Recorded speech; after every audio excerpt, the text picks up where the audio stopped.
All right, guys. Just me tonight. No Hutch. Hutch is living his life, doing something more important. Outside lands, I think, is where Hutch is. So I'm in the basement. I am, like you, I presume, watching 49ers and Broncos, but we have reached a point in 49ers and Broncos where that's not sick. That's terminally ill if you're really taking a deep interest in the second half. I mean, there's a guy number 76 on the. I have no idea who that guy is. In the second, I don't know who the hell somebody is on the San Francisco 49ers is the second that I'd consider the game over. That applies to regular season too. So we're going to do the live stream right here, right now. We're going to go over some studs and duds. Let's quickly go over what the hell we've seen so far. It was fine. It was fine. Honestly, I feel more encouraged about the 49ers after this game or after the first half of this game than I did going in. And the offense wasn't particularly excellent or awesome or anything of that nature. And we'll go over it, line by line. Again, first half of a preseason game. There's only so much that we want to read into here. But I feel good about the defense. I feel like the defense has some dudes, has some depth. The Broncos weren't exactly half-assing this, at least on the offensive side. Sean Payton was bringing it. And wasn't their elite level, but, there's a lot of hype about Harvey, the running back, that he could be a guy who starts. And the 49ers kept him pretty well bottled up. Obviously, Bo Nix is there. He's a good quarterback. Nothing like special. He's never going to win MVP, but he's a good quarterback. And I liked what I saw from the defense. The chat going in on Spencer Burford. You ain't kidding. Now, let's be clear about this. I was bullish on Burford going in. This is a very challenging moment for me as someone who was on the Spencer Burford bandwagon. Probably the only guy. It's not really a bandwagon if it's one dude. But, Nick Bonito just worked him on literally 3 straight plays. 1st and 10, 2nd and 16, 3rd and 17. Bang, bang, bang. 74 is the problem. Not encouraging if you're Spencer Burford. Very encouraging if you're Austin Pleasance. Hey, look who's got a job, Austin Pleasance. I'm going to give it the full body of work before we make broad proclamations on Burford, but he's definitely digging himself out of a hole after this performance. So, uninspiring from Spencer Burford, to say the least. And honestly, there's been some decent moments in practice. I saw some decent reps there, particularly in the run game, but you can't live like this. That is an elite pass rusher, to be fair, or maybe just sub-elite pass rusher in Bonito. I think he had 13 sacks last year. He's a hell of a player. The first play that got the 6-yard loss, that was more Luke Farrell, the tight end, missing that crack block. So I don't put that on Burford, but it doesn't look good for Burford, right? Like, it's in his area, and that's his guy for all intents and purposes. Second one just absolutely worked off the line. Third one absolutely worked off the line. Like, it's bad reps. It's bad reps, and it's gonna weigh on him until he puts out outstanding reps. And frankly, he's gonna have to put out like 3 or 4 really, really good ones to make up for the one really, really bad, the 2 really, really bad ones, perhaps even 3. Bad taste in the guy's mouth. So, let's just go over the studs and duds on this one. Studs, I thought Tatum Bethune looked fantastic. The linebacker, who very fringe roster player, even at a linebacker position that is deeply questionable. I thought Tatum Bethune was excellent. I'm not sure he's like the number one stud. None of these are in a particular order, but my goodness, excellent game from Tatum Bethune. And we'll get to the rest of the linebacker core in a second. Marquise Sigel, the rookie safety out of Kansas State. The coaches have talked up Marquise Sigel to me and Jake in a big way, to the point where we're like, okay, maybe tone it down. Just tone it down a smidge. Like, when we were out of practice, we didn't really see anything that gave us the kid can play. The kid can absolutely play. And I'm extremely encouraged. I think Sigel was the number one performer in this game. Actually, I'll give you one more. Junior Bergen as a punt returner. Ooh, that was a nice little shift there. There was a little something there. I'm not saying he's full Dante Hall or anything, but I get what they're going for with the Junior Bergen, and we would have no idea. We had no idea going into this game if Junior Bergen was going to be good at this or not, because you just cannot simulate a punt return or a kick return in practice. It's not going to happen at the NFL level. Junior Bergen looked really good on maybe his first kickoff return wasn't so great, but the other kick returns were really good. And then also an outstanding punt return from Junior Bergen. I'm counting it as a win for Junior Bergen. Let's count it as a win. This might be the one, the only win for one Robert Beal. I thought he was better. He was more good than bad today. Robert Beal doing something. Good for Robert Beal. He's going to have to do a hell of a lot more to stay on the San Francisco 49ers, at least as I break down a roster. Not my call, ultimately. But Robert Beal had a nice preseason game. Kalia Davis had a nice preseason game. CJ West is a beautiful, beautiful football player. He is a wonderful, silly-looking football player. I cannot get enough of CJ West. Anyone who hangs out on this channel knows that I've been all the way in on CJ West for the better half of a year now. I've been all the way in on CJ West longer than my daughter has been alive. My youngest daughter has been alive. Like, that's how long the CJ West thing goes. So that's perpetuity for me. Like, that's forever. That's my entire, like, that is forever. So CJ West looks the part. I wouldn't even bother playing him for the rest of the preseason. I'm sure they have things that they need to work on, this and that. I can't risk getting CJ West hurt. He's an impact player for this team. I thought that there was as much good as there was bad for Jordan Watkins. So I'm not calling him a stud, but I'm not calling him a dud either. Stud, 50-yard, third down play, fantastic, right? Just running the slot fade, excellent work. Can't get enough of him. Dud, I mean, the interception's kind of on him. I don't know where Mac Jones was throwing to, but I can't imagine. I'm just guessing. This is a guess. I'm guessing that the rookie wide receiver wasn't in the right spot, as opposed to Mac Jones's arm is completely shot when he had no pressure on him, steps in, tries to deliver the ball to a spot, it gets intercepted by McMillan. Like, I'm going to guess that the rookie wide receiver wasn't in the right position. That's my guess. That's about it on the goods. I mean, there's some, anyone else who you want to toss in there? Let's get into it. But let's go with the duds. Nick Zakelj had an awful game. Spencer Burford had an awful game. Very concerning that those two had awful games, right? Because those are guys who are expected to make the roster. So now we're going to have to, I'll watch this tape again and just focus on the offensive line snap after snap. But Zakelj was getting run into the quarterback repeatedly on pass pro, and he was missing blocks in the run game. I thought Zakelj had a disaster class at right guard. Disaster class. If not for Burford's just glaring failures and the fact that it's offensive line play, people will be talking about Zakelj. Stone Blanton, we'll get more in the second half here. Maybe it's a bit early to make a proclamation, but his missed tackle in the open field, that's the kind of stuff that says, hey, buddy, thanks for showing up. We'll give you a call if we need you sometime down the line. Connor Bradley, I love the zip on the football. There's a reason a guy with that kind of zip on the football is floating around. Luke Farrell, what the hell was that? What's going on here with Luke Farrell? He doesn't look appreciably better than Tonjes or Willis, and those two guys aren't good.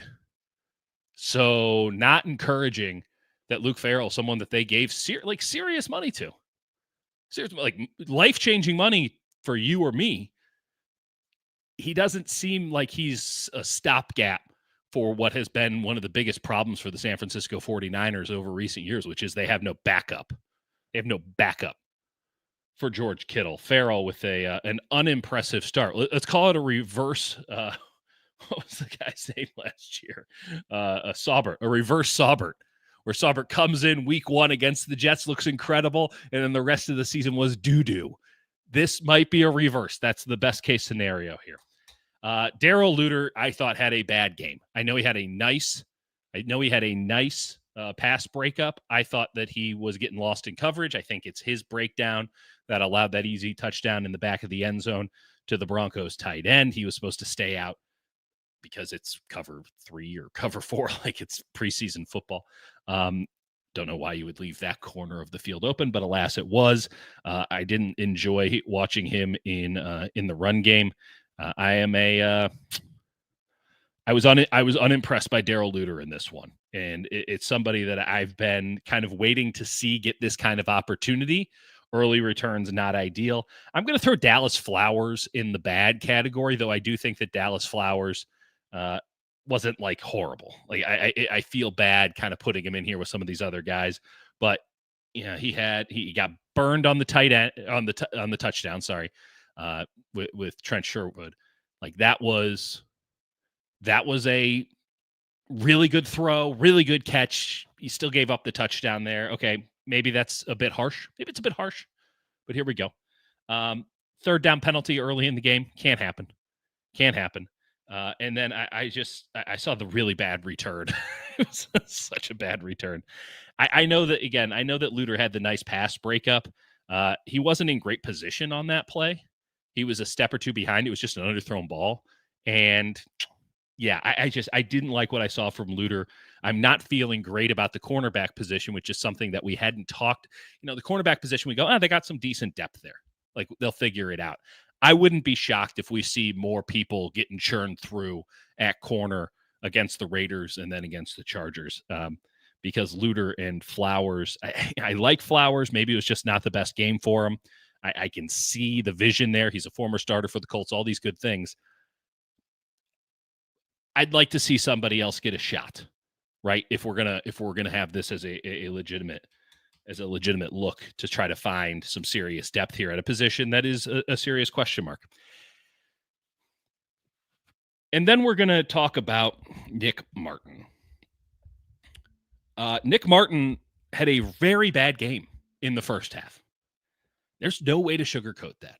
He looked lost. He looked slow. He looked weak. Those are three things I don't want to be saying about my linebackers. He is a rookie. It is an exceptionally difficult position, and the Broncos weren't exactly holding stuff back offensively. That quick short passing game, not easy on linebackers. That's the whole damn point of it.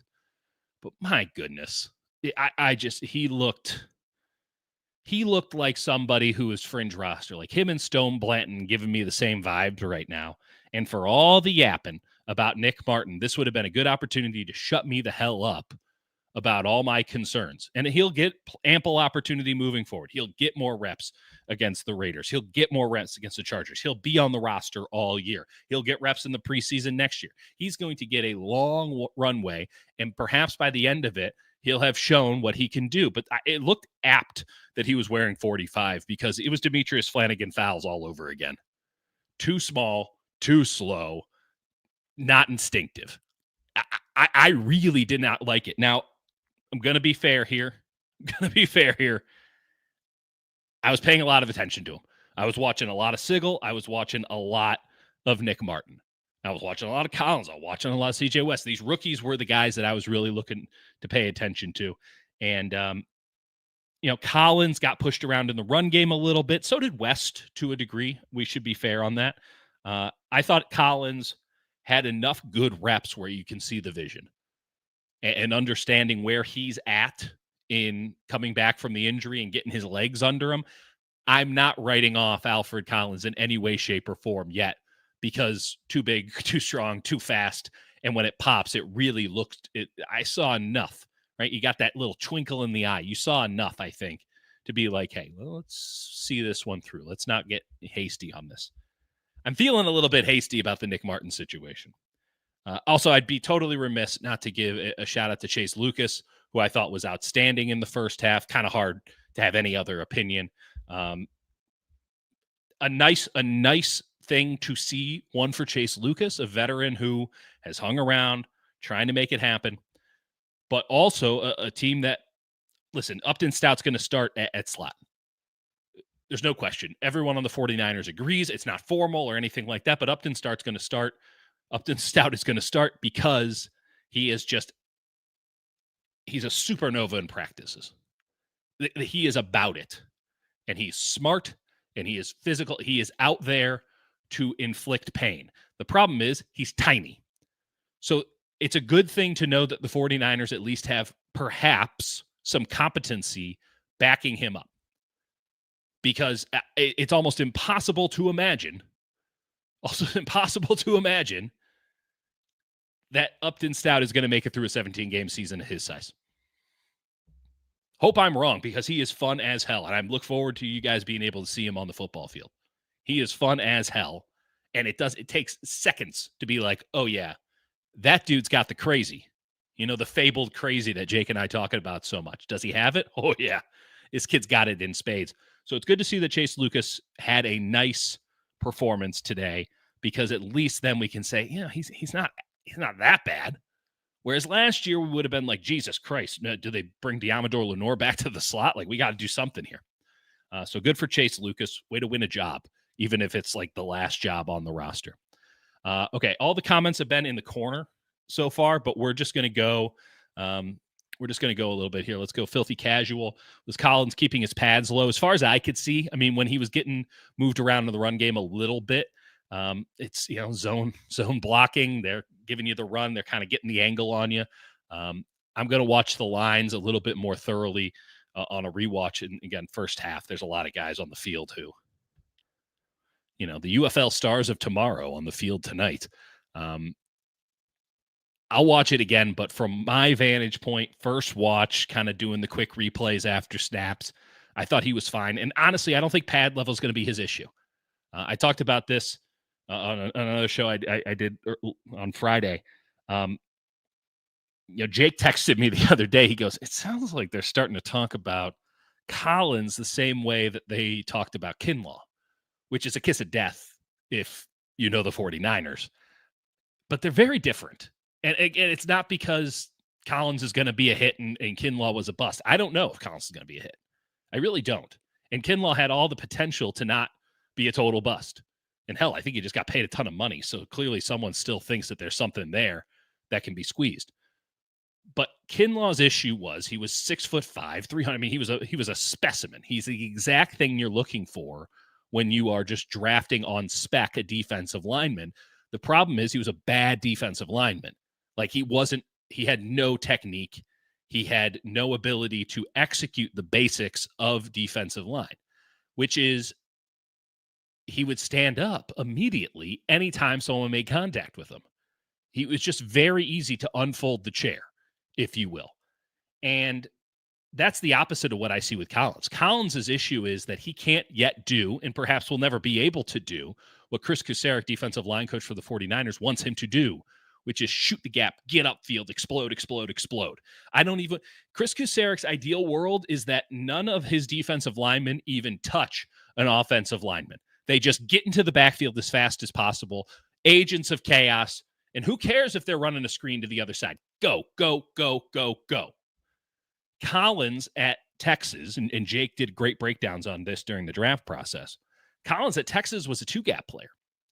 He was asked to hold the A-gap or B-gap consistently, time after time, to allow the smaller Texas defenders who really could fly to be able to make plays. But he was doing what C.J. West did often today, which is taking on not one but two guys, holding the gap, and then allowing the other players around him to make plays. That's difficult to do at the NFL level for anybody. Apparently not for C.J. West, but for mere mortals, very difficult to do at the NFL level. And I saw a little bit of it, but that's quite different than explode into the backfield, right? That's not that broad jump explosion off the line that the 49ers so love. This is a project, and it's going to take a minute, right? And if it hits, it's going to be obvious because it's going to be spectacular. I don't think a couple of practices in a preseason game is a reasonable period of time to expect Alfred Collins to look like the finished product, whatever the hell that might be, right? I'd have to guess, given his level of talent. And you see it every now and again. You see it pop through every now and again in drills. his physical level of talent is such to where it's like you have to have some patience with this. And that is frustrating and probably imprudent from the 49ers when we consider where this team is at, that they took on a project of this sort of magnitude. Pardon the pun. But that's where they are.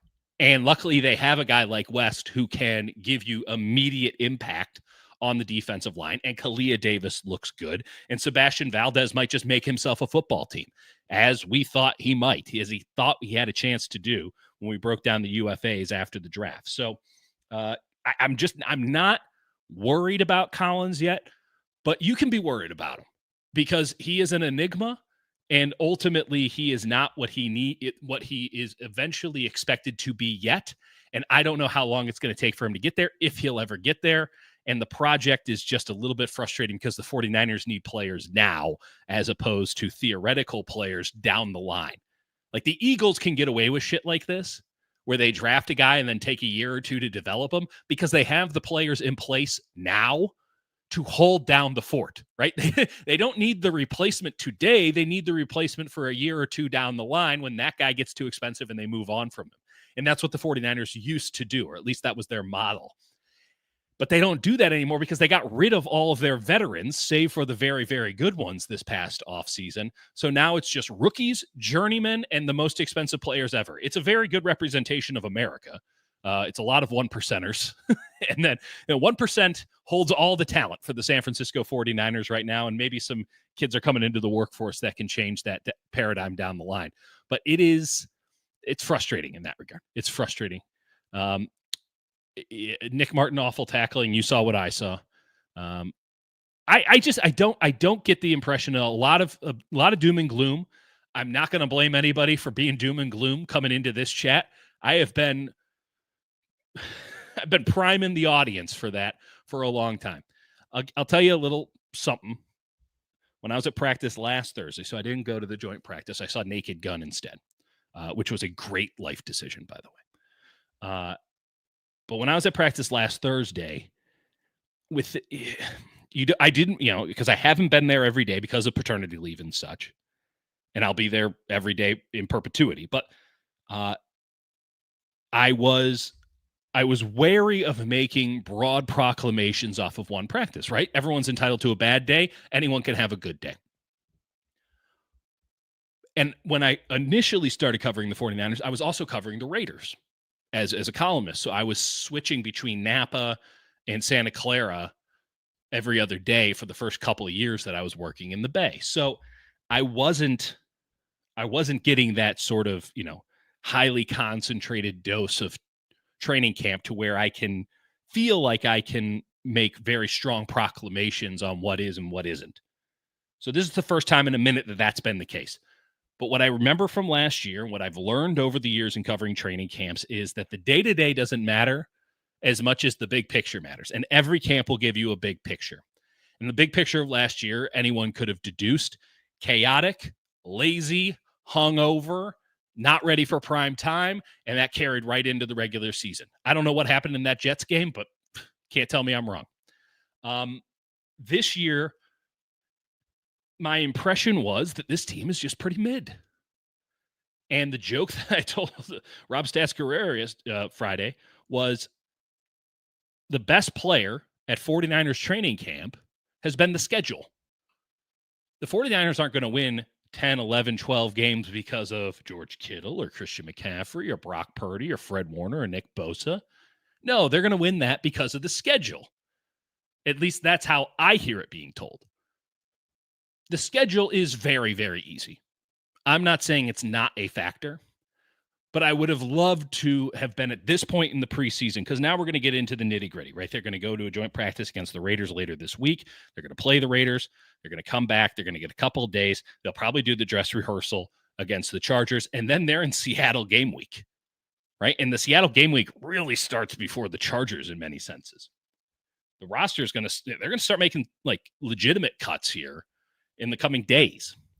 And they're going to start to pare it down a little bit. Not that they have to, but because that's what you do for veterans who ain't going to make the team, just to be decent. They just felt mid. And that's okay, because mid with an easy schedule might be much better when you look at the standings. But I couldn't shake the feeling of 9-8. I just couldn't. I don't think they're an 8-9 team. I certainly don't think they're a 7-10 team. I think they're too good for that if they stay healthy, which of course is a massive if, seeing as they are consistently one of the most injured teams in the NFL. Like, what the hell's happening this year, by the way? They didn't have enough dudes. They're having to stop their kicking competition because they don't have enough dudes. Equinemius St. Brown shows up for a second time and then gets put on IR. Not Danny Amendola. That would have been a hell of a pickup. Danny Isabella shows up. He's like not. They are picking up broken bodies off the street to operate in camp. Robbie Chosen was chosen again. Like, there's some issues here, and this Jauan Jennings situation is messy, and we don't need to get into it right now. But ultimately, the health of this team, which feels very fundamental to any notion of maybe not making the playoffs, but winning the division, doesn't feel like it's there. Now, that can change in the next 2 or 3 weeks, and they can go into the regular season, and it was all just, water under the bridge, no worries about it. Or this could be a theme for the year. We'll just have to keep our eye on it as we move forward. But I just get a lot of 9-8 energy off of this football team. And then again, that is entirely incumbent on Kittle and Trent and Purdy, obviously, and to a degree McCaffrey and these guys staying healthy. Fred, for sure. Bosa, for sure, staying healthy. Because there's no middle class on this team. And while it might have a lot of guys who should be NFL players on the roster, you need impact players to be competing for Super Bowls. This team doesn't look anything, at least from what I've seen, which is limited comparatively to other years. Full disclosure. I don't see anything that says Super Bowl about this football team. Maybe things break their way and that changes halfway through the year. Maybe they need a little bit of an on-ramp. And the back end of this schedule should be, we'll see, should be easy. But that schedule takes into account last year's performances. Doesn't necessarily carry forward. People don't think it will for the 49ers. Niners were 6-10 last year. No one thinks that's going to happen again. So there are going to be teams that the Niners are going to play down the line who everyone thinks, oh, those guys suck. Turns out they don't suck. Teams go from last to first in the NFL a lot. So something to keep an eye on. Like, let's not worry so much about the nitty-gritty. I mean, we will because we're sickos here. Let's not worry so much about the nitty-gritty when it comes to who's going to get what position and when. Like, the real issue that I have is, like, what's the general theme of this team? Like, what's the energy that I'm getting off of training camp? And right now it's like, man, this team's kind of mid. Leal Wille, like, Bethune better than Martin. I'm with you. Is Siegel for real? He very well could be. Filthy casual. Salah's blitzes look. Have to agree. I thought Robert Saleh decided to make some stuff. I mean, he got 2 points off of a blitz. That was a hell of a play. It was a hell of a play by both Chase Lucas and then D. Winters was blitzing on the other side. And I didn't get the full D. Winters experience. He was out before I really kind of took notice of him at all. So I'm not sure, but yeah, he's the guy. He's the guy. Barty was feeling the Niners are going 17-0. Good luck with that. That's probably more correct. I don't really care about 23-9. Sorry, 23 unanswered points. Like, does anyone have strong opinions about Amir Abdullah or Corey Kiner or Russell Gage or Isaiah Hodkins or Jake Tonjes? Like, again, UFL, baby. UFL. Running back depth is trash. It's not ideal, but I'll say this. Kiner has something and Abdullah has something. Like, those are NFL caliber running backs. So it can't be that bad, but they're in big trouble given that they're 1, 2, and 3 weren't playing in this game and 2 of them are injured. Are the Niners Cockars, the Broncos defense that good? I'm going to go on the latter part right now because they were dialing it up too. Robert Saleh was bringing blitzes. So was Denver, and Denver wasn't messing around. So, I again, you don't want to make a huge deal out. Like 23-9, who gives a damn? Like, did you see good execution on defense? Some of the guys that I think that they're going to have to rely on this year showed really good execution. The guys that I worry about, And again, I'm being nitpicky on like a Dallas Flowers and a Darrell Luter. Like I'm being unfair to them if I'm being totally honest, because it doesn't really compare.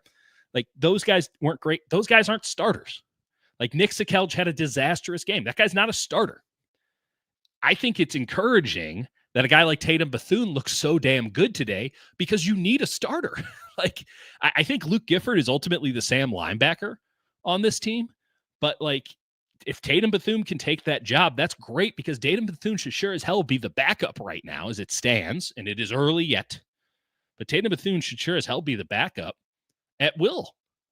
And I'm not sure that that's conducive to his skill set.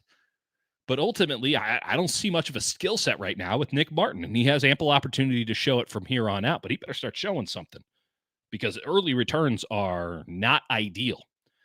Siegel's the real deal, man. Like there's a lot of, I think that there's more positives than negatives to take out of this game. Don't worry about the score. Don't worry about, you're dealing with a guy that you signed off the street 10 days ago at quarterback. Like the offense stands no chance when Bradley's out there. They cut Tanner Mordecai. No one wanted him. They brought him back. Stands no chance. Like Mac looked okay. He looked like what a backup quarterback looks like. He had a couple good throws. He had a couple bad throws. So I'm not overwhelmed with concern about the offense because they unquestionably suck today. They had a lot of guys who generally suck at football playing on offense. And that's not a new opinion. Like it wasn't like we had high expectations for the vast majority of these guys playing on the 49ers offense. They're so banged up. They're so injured, and their depth was so wanting even before the season started. Everyone knew that, if you were to be honest with yourself, that to expect anything different is ridiculous. They were doing second half of preseason game lineups for the first couple drives of the game, save for perhaps Mac Jones. So I'm just not overwhelmed by the offensive failures in this one because I just didn't expect anything different. Rookie class looks bad to average at best. I think that's aggressive. I think that's aggressive. Tanner Mordecai would be tearing up this third string defense. Sure. Like, what are we talking about here? Now, listen, the Broncos were 7-point favorites in this game. And if you had Broncos -7, you're feeling good right now. If you're betting preseason football, you need to seek help. I'll also throw that this way. I would like to see anybody else.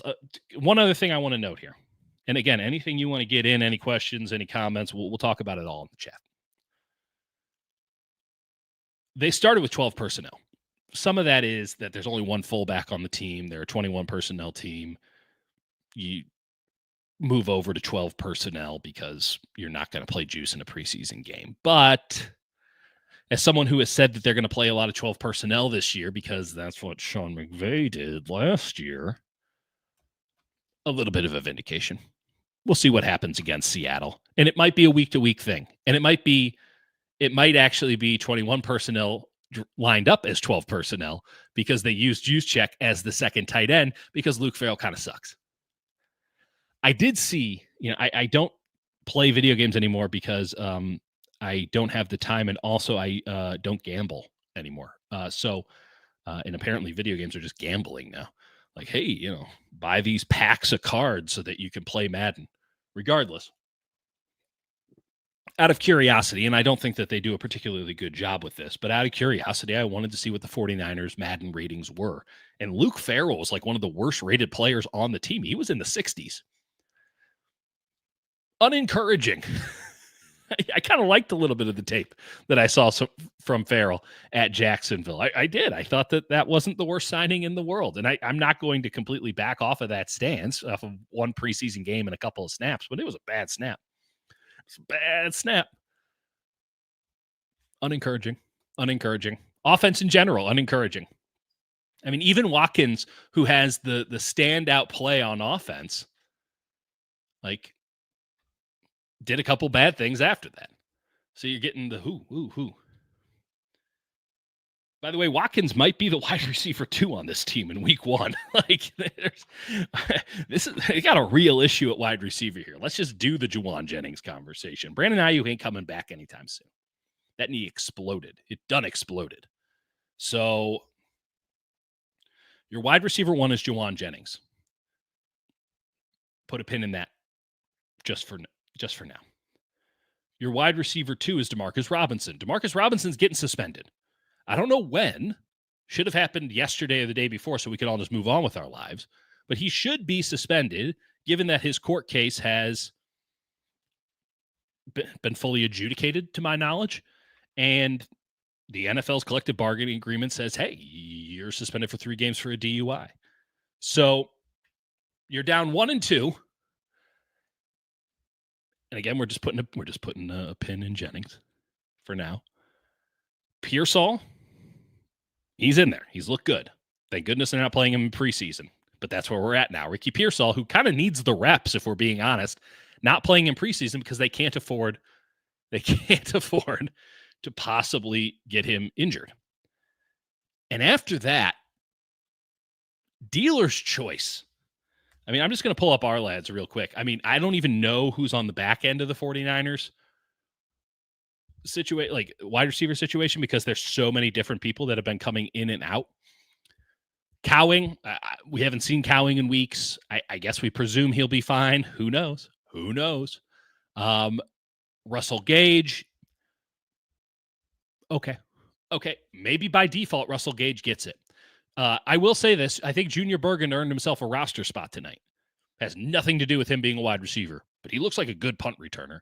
And I think Guerrero would be a really good kick returner if Isaac Guerrero ever plays football again, given that he can't seem to stay healthy.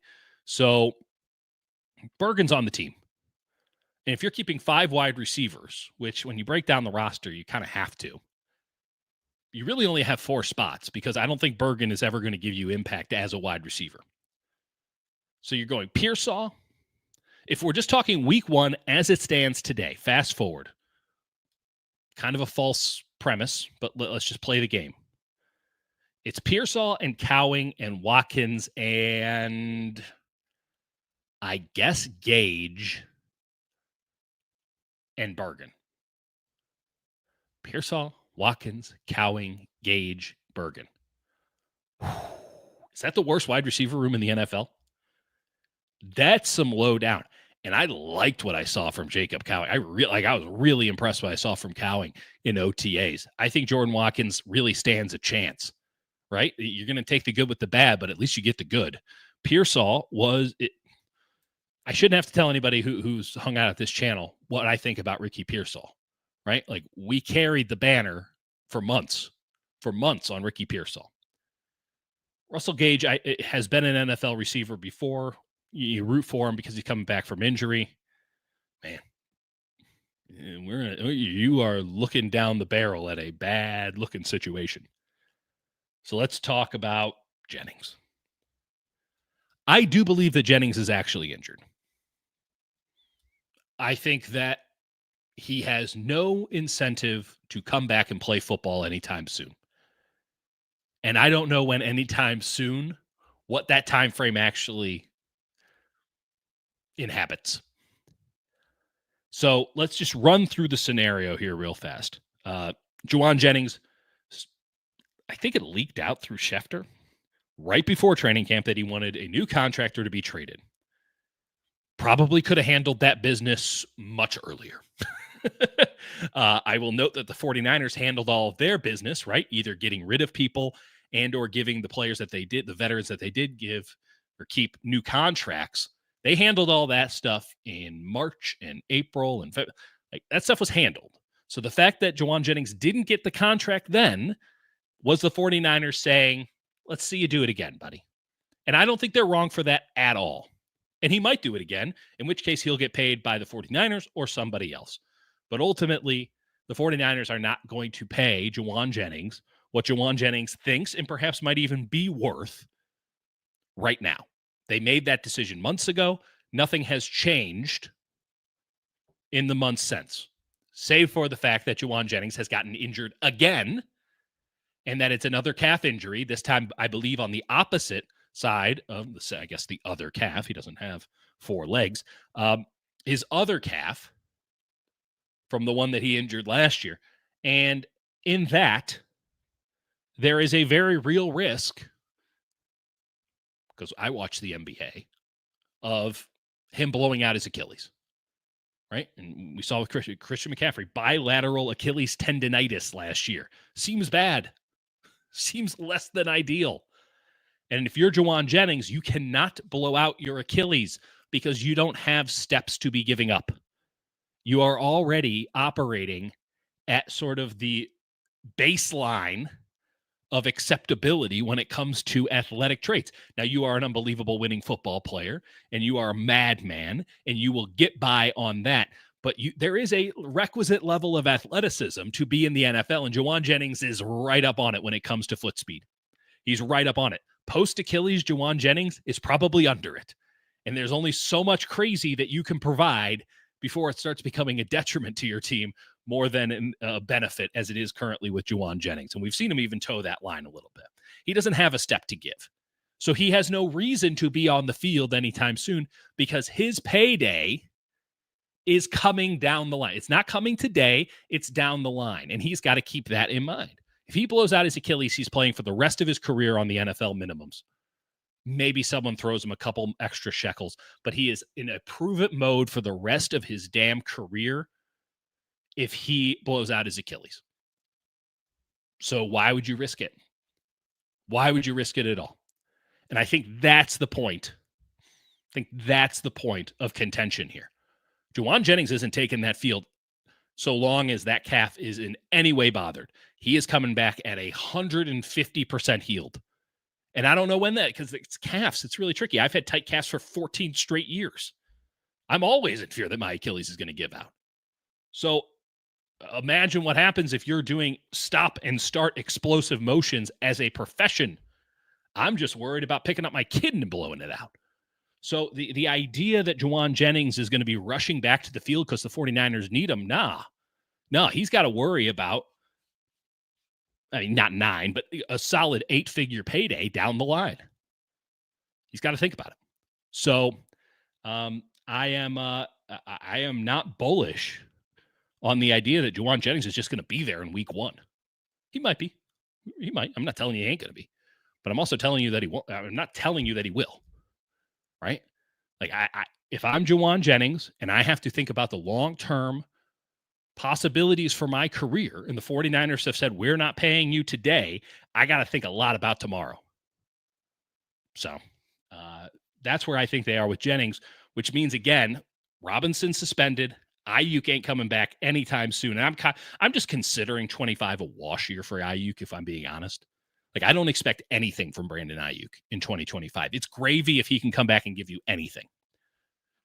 And now this Jennings thing, which doesn't feel like it's getting resolved anytime soon. If it was if it was an injury other than calf, it wouldn't be this finicky of a scenario, right? It wouldn't be this peculiar of an undertaking. But calf injuries are just a sumbitch to get over. Right? And it's this 0 to 100 escalation of a little twinge in your calf, and then suddenly your Achilles tendon goes, and it's like, dude, that escalated quickly. And for, again, Jauan Jennings, if it escalates quickly in that regard, his future earnings plummet immediately. Stock market crash, Great Depression, Dust Bowl. You can't have that. You can't have that. Not if he's thinking long-term and it's training camp. And if the 49ers don't want to take care of him, he doesn't have to take care of the 49ers. So maybe the Niners would be prudent to throw him a couple of extra. But isn't that just kind of patronizing, right? At this point. So I'm not bullish on Jauan Jennings. Wonderful football player. Total asset to the team. But that calf is a very good excuse to not be out on the field. The idea that it's not the calf, he's making up the injury. No, I think the injury is now a great impetus to make it about the money. Because he was playing. He was going to go through it. He was going to prove the 49ers wrong by playing. Then he played. Then he got the calf injury. And he's like, whew, that was a close one. Shouldn't be pushing it like that. So I think the calf injury is real. I think the money thing is real. I think that both things can be happening simultaneously. And I don't expect resolution on either of them because I don't expect the 49ers, and I think they're right about this, to give him any money anytime soon. And I don't expect that calf injury to feel so good that Jauan Jennings is going to be like, let's do it, baby. Because I know this sounds strange to some, but I'm telling you, like,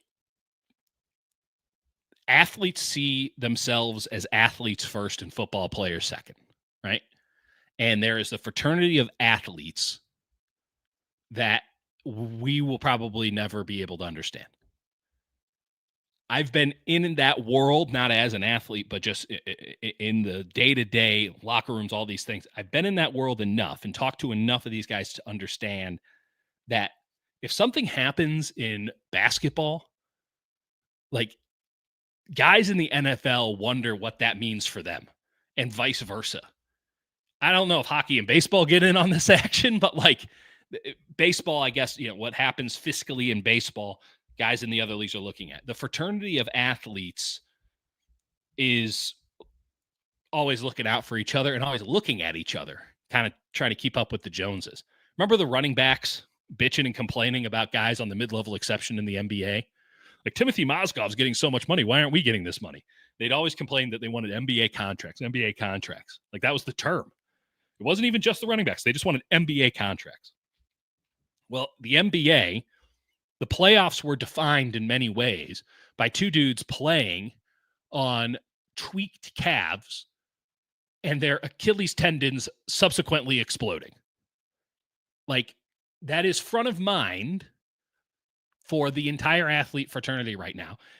The same way that everyone's like, what the hell's going on with the UCLs, the Tommy John surgeries in baseball? And we all know what it is. They're throwing too hard and workloads and things like that. But like, that epidemic, like, it's starting to get to that point when it comes to the Achilles tendon in points of explosion. And yeah, exactly. Like, Kevin Durant is a great case in point. Now, that's not front of mind because we have to go back to 2019 to remember it, but I was there. I was there. And the rhetoric about that persists to this day on should he have been out there or not. I mean, you get Tyrese Halliburton out there. Like, he said before, I knew the risks. I know the risks. I'm willing to put it on the line. I mean, it's Game 7 of the NBA. I get it. Was it Game 7? No, I don't think it was Game 7. But regardless, like, he knew the risks. Yeah, didn't come up cherries. Let's leave it at that. Okay, one more thing I want to note here. I'll go through this comment section here in a second. Special teams looked awesome. That's huge. Like, that is such an underrated aspect of this moving forward. The hidden yardage. The Niners had to be that much better than everybody else in years past because they were that much worse on special teams. If you have Bergen as a good punt returner, and I think Cowing can do the job as well, to be fair. Morstead was bombing them today. Weeks looked awesome as a long snapper. I know, we're talking long snapping. It's probably time to get the fuck out of here. Moody looked fine. I saw no problems. Coverage teams looked really good. I'm feeling like special teams can be an asset for this team, and that asset could be the difference between a 9-8 season and maybe that's worth a win. Maybe it's worth 2, right? The incompetence was always worth a loss or 2, wasn't it? I mean, and it might not just be one game special teams doomed you, but it accumulates over time. It's kind of like run differential. It will always bear out in baseball. Like, your run differential sucks. Okay, you got 162 games. That's enough of a sample size that you're going to look like a shitty team at the end of the year. Your run differential is awesome, but you're a sub-500 team. It will get back there. It doesn't always work out, but 9 times out of 10 it does. When you have shitty special teams, it's those little knocks that end up losing you one more game or winning you one more game at the end of a year. And sometimes it's big and obvious and clear, and then sometimes it's, the small stuff. Death by 1,000 paper cuts. Or victory by doing a bunch of little things right. So I'm feeling really, I mean, the one thing that I've really noticed when I've been out there is that they are drilling special teams in a way that I haven't seen anybody since the college game drilled it. And the college game, they drill it because none of these guys actually know special teams. And I've always found it interesting that at the NFL level, and there's been a baseline level of presumption, at least on my end, that they do it at some point during the week when I'm not allowed to watch. But when I covered the college game, they would drill special teams, and they would drill special teams in specific ways. Like, here's how we actually do, how you actually play gunner. Like, we're going to teach you how to actually play gunner. Because again, if you're playing at the college level, you never had to do those things in high school. You were good enough to play at the college level, in this case, SEC or Big Ten or ACC level. Like, if you were capable of playing at that level, like special teams, no, we're not putting you out there. I mean, maybe as a returner, but we're not putting you out there to be a gunner. Let somebody else do it. Let some kid who's not, this is the only time he's going to be on the field do it, right? And so they would teach a lot of people at the college level, multiple places that I covered, how to do special teams because they didn't come in with that implicit knowledge. I always found it weird that they didn't do that in the NFL because the guys who were good enough to go to the NFL, like they probably weren't doing special teams all that often, if ever at all, at the college level.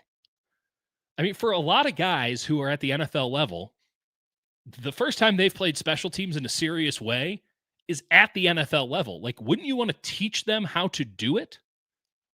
And yet, up until this OTA, minicamp, training camp, I had never seen the 49ers, nor the Dolphins, nor the Rams, any team that I've covered in the past, like Raiders.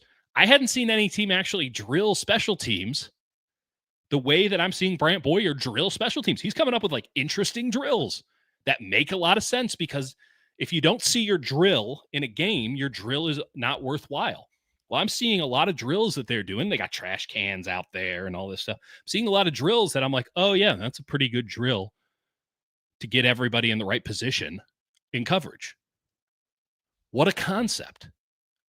What a concept. They're drilling special teams. They care about special teams. Kyle Shanahan, after 9 years, has been shamed into caring about special teams, and I would not be shocked in the least bit, if this team wins a game or two, not in the Seattle snow way, Talanoa Hufanga way, where it's one big play and wow, they're great. Richard Hightower was the coordinator of that special teams unit. Those special teams sucked, but they made one great play at the one right time. They also had Robbie Gould, who, take it or leave it. I think that they're just going to be so competent that hidden yardage will add up and it will accumulate into another win or maybe two. And that, for a team that just screams mid right now, could be that and the schedule and health. Yeah, the 49ers might really have something cooking here. They really might. I'm not telling you they're going 17-0 because I'm not ridiculous. This is a pretty mid football team. This could go just as wrong as it could go right. And I'm not the one to be pushing optimism in general. So if I'm telling you that I can see paths to double-digit wins here, and by the way, the fact that Jimmy Garoppolo is probably going to be the starting quarterback for the LA Rams, big win for the Niners there. I'm bullish on the Seattle Seahawks, but that's a lot of extrapolation on my end. Check in with Kyler Murray come November and December. So, what gravy you're the man. We have to find the little things over the next couple of weeks and certainly over the course of the season that can find you those margins that can separate you from the rest of the pack, the rest of the mid, because the Niners are getting by still on a lot of reputation when I have conversations around the league. Right. And let's not forget this team went 6-10 last year.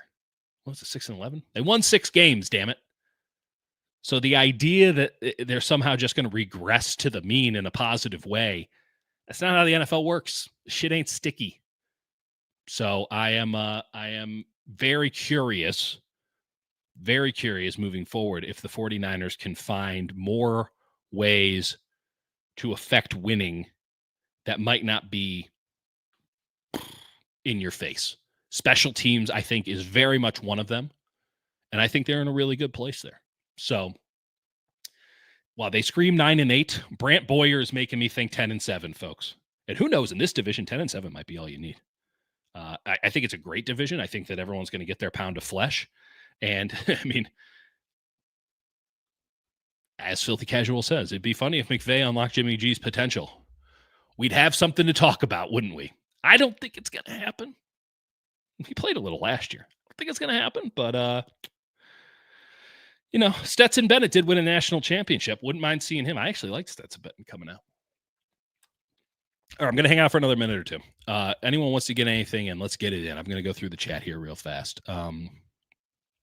Luter still being out there as of 5 minutes ago. Less than ideal for Luter. I'm not going to lie, I haven't watched the last 15 minutes of it. My computer was yelling at me, saying, shut the hell up, dude. 100% Dieter. Yeah, okay. Yeah, sure. We'll go with that. Most people usually operate on like a 60, 70 out of 100, and that's fair. They need a new philosophy on drafting. I'm not sure what the philosophy was this year.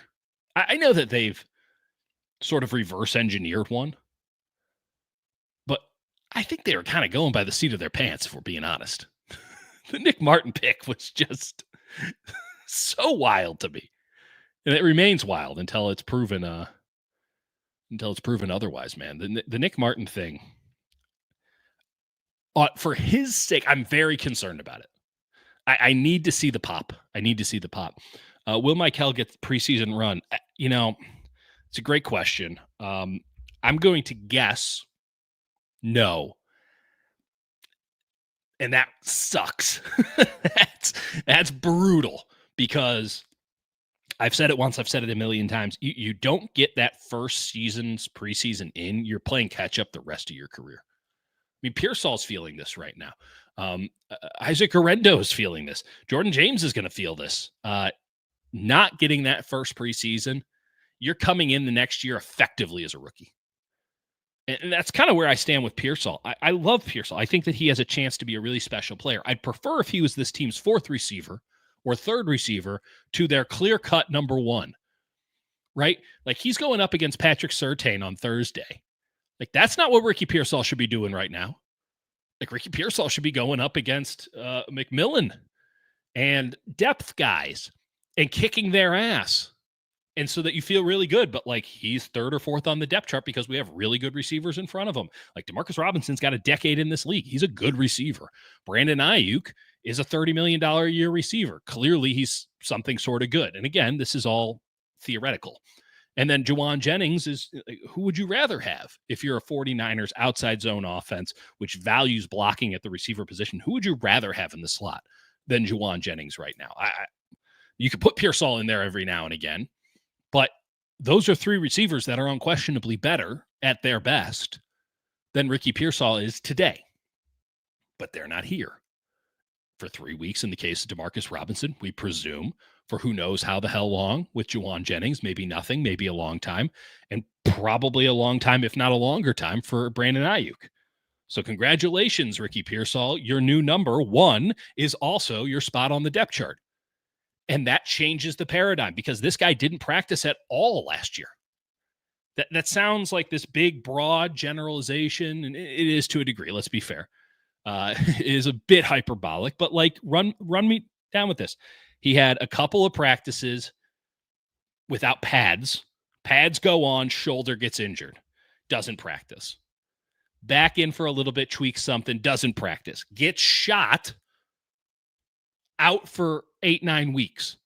Comes back at the point in time, comes back midweek, doesn't know where to line up, doesn't know how to do anything. Can't blame the guy. Doesn't know how to do any of it. So now he's just in the fire. And he came back not because he was 100% ready, but because the 49ers really needed a receiver, because the rest of the league had figured out that Deebo Samuel couldn't do squat if you pressed him off the line. Shout out Trent McDuffie and Spags. So they really need a receiver. Ricky, how's that bullet wound feeling? Come on down. You're the next contestant on We Need a Wideout.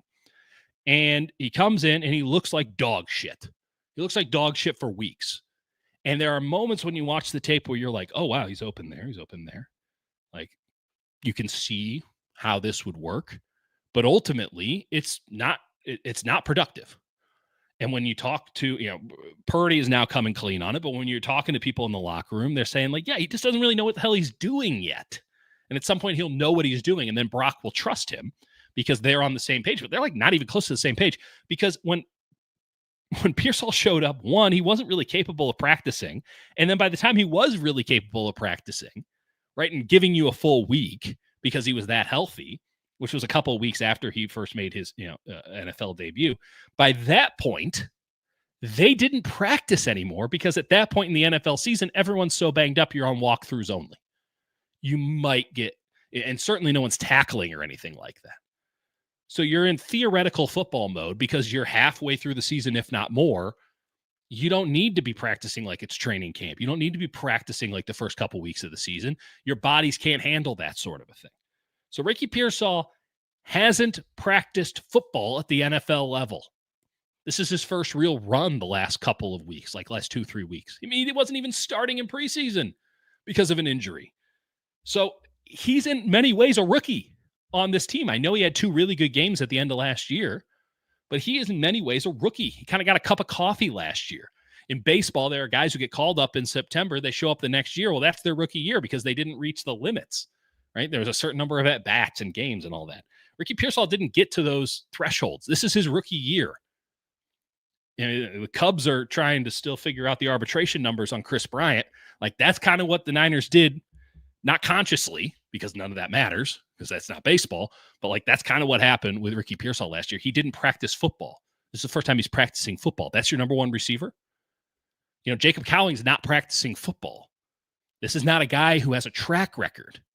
Like, I liked what I saw in OTAs and minicamp. Like, I liked what I saw from Spencer Burford in OTAs and minicamp. A little bit different than, hey, you're our number 2 receiver right now. Or, hey, you're our starting left tackle right now. I like a lot of what I see from Jordan Watkins. He's actually a rookie. Junior Bergen, no one expects him to be a wide receiver, but he better start brushing up on it because they might need him to be that. Is there a chance Tariq Owens somehow makes this team? Probably not, but we can't cut him yet. He can't be one of those cuts. Isaiah Hodgkins, I mean, are you going to make this team by default? So I am of the mindset that they got a really big issue in the first couple weeks. And then things can change because a couple weeks in, hey, here comes Jennings. Now you got a really good receiver. Oh, hey, here's Demarcus Robinson. Now you have a competent receiver at Z. And he's looked really good in camp. And then a couple more weeks, hey, maybe you just get Brandon Ayuk. A shell of Brandon Ayuk is still a pretty useful receiver in a limited role. So it can be fine. It can be fine. But I am not bullish on where things stand with wide receiver. And again, that is taking into account that I am perhaps Ricky Pearsall's number 1 defender in the San Francisco media. I think he is fucking awesome. I'm taking him in fantasy football. I'll tell you that right now. But I don't want Ricky Pearsall at this point in his career going up against ones. Like, that's not fair to him, and it's not conducive to a good offense for the San Francisco 49ers. But that's where we stand today. And then the running back room, like, yeah. But that's no different than the tight end room or the left tackle situation or the quarterback situation, though maybe the quarterback situation is a little bit more in the middle. Like, there is... Yeah, it is very top. It's a very top-heavy roster. It has been for a long time. This year, perhaps more than ever, it's top-heavy. In the years to come, I think that will be less of the case. But as it stands today, where you bring in so many rookies, and that qualifies as your depth, if not starters at a couple of positions, you got an issue. You got an issue. Because that's not viable winning depth today. If you're lucky, it might be at a position or two. But on the grand scale, it isn't. It's not winning depth. It's boom or bust. And that's kind of the Niners season. There's a lot of that going on. I'm not buying the hype on Mac Jones. Yeah, come on. Like, the Mac Jones hype, I'm not going to go too hard in on it because it was so goddamn obvious that it was going to happen. Mac Jones is an NFL caliber quarterback. And if he's your starting quarterback, you're thinking about who your next starting quarterback is going to be. That's what I think. Brock's times are going to make Ricky look like Jerry Rice. There's a potential. Like, again, I'm not bullish on the room, and I'm not bullish on throwing Pearsall into the fire the way that they are. But Ricky Pearsall is awesome. Awesome.